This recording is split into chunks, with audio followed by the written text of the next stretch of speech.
ఎంత ఉండాలి అని చెప్పొచ్చు. అయితే ఈ పంచులు ఇచ్చుకుంటాను కోసం కాదు, ఇలాగే ఒక అమ్మాయి ఎప్పుడైతే చాలా పొట్టిగా ఉంటే అందరూ హేళన చేశారు. వాళ్ళ నాన్న దగ్గరికి వెళ్తే వాళ్ళ నాన్న ఒక మాట చెప్పాడు. ఏమని చెప్పాడంటే, నాన్న నువ్వు ఎంత హైట్కి ఎదగాలి అంటే ఇందులో ఈ ఫిజిక్స్ తోటి కాదు, నీ నాలెడ్జ్ నింపి నువ్వు ఎంత హైట్కి ఎదగాలి అంటే ప్రతి ఒక్కరు వచ్చేసి నీతో సెల్ఫీ దిగాలి అంటే వాళ్ళు కూర్చొని సెల్ఫీ దిగాలి, అంత హైట్కి ఎదగాలి అని చెప్పాడు. ఆ అమ్మాయి అలాగే కష్టపడింది. అలా కష్టపడి తను అనుకున్నటువంటి లక్ష్యాన్ని సాధించింది. ఊరికే సాధించలేదు, ఇండియా లోపలనే నంబర్ 1 ప్లేస్ లో వచ్చింది ఐఏఎస్ లోపల. Her name is Heera Singhal. Heera Singhal 3 feet height ఉంటుంది.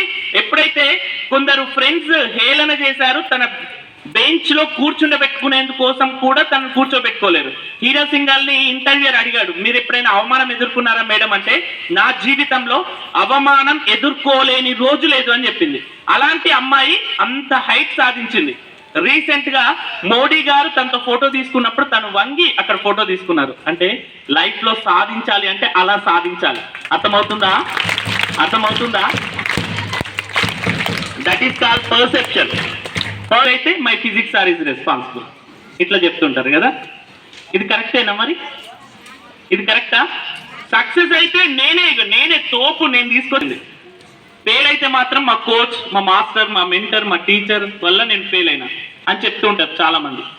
కానీ ఎప్పుడు కూడా ఎలా ఉండాలి అని అంటే పర్సెప్షన్. ఎవరైతే పాజిటివ్ యాటిట్యూడ్, నేను డాక్టర్ ఏపీజే అబ్దుల్ కలాం గారితో 2011 నుంచి 2015 వరకు ఆ ఆర్గనైజేషన్ లో నేను పనిచేశాను. 7 సార్లు అబ్దుల్ కలాం గారి సార్ తోటి నేను తిరిగాను. 7 సార్లు కలాం సార్ తోటి మేము వాలంటీర్ గా చేశాం.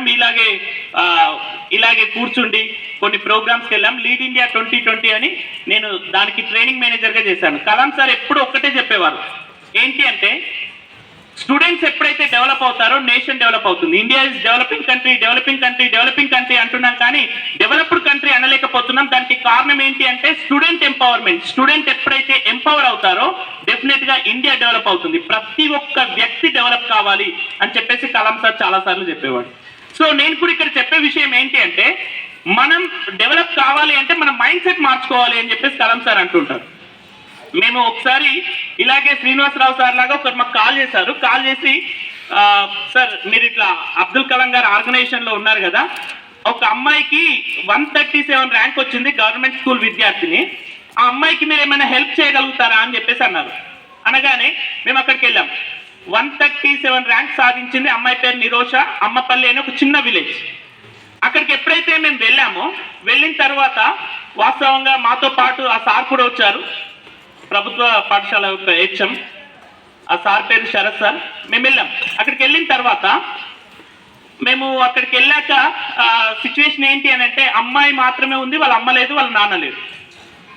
అమ్మ ఎటు వెళ్ళింది నాన్న అంటే చదువు విలువ తెలుసుంటే ఉండేవారు.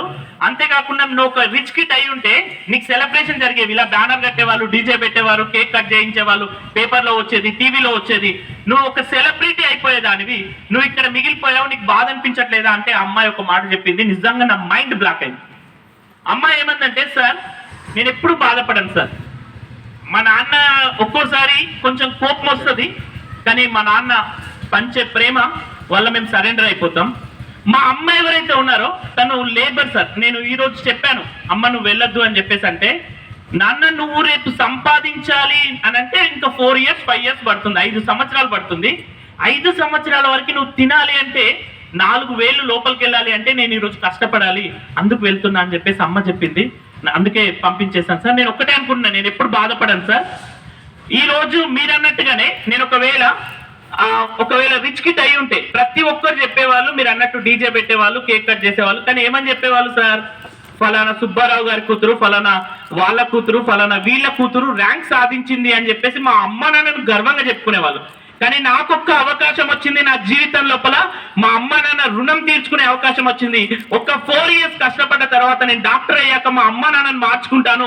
మా అమ్మ నాన్న రోడ్డు పైన వెళ్తే ప్రతి ఒక్కరు చెప్పుకోవాలి, సార్ ఫలానా డాక్టర్ నిరోష వాళ్ళ మదర్, ఫలానా డాక్టర్ నిరోష వాళ్ళ ఫాదర్, అందుకు నేను కష్టపడతాను సార్ అని చెప్పేసి చెప్పింది.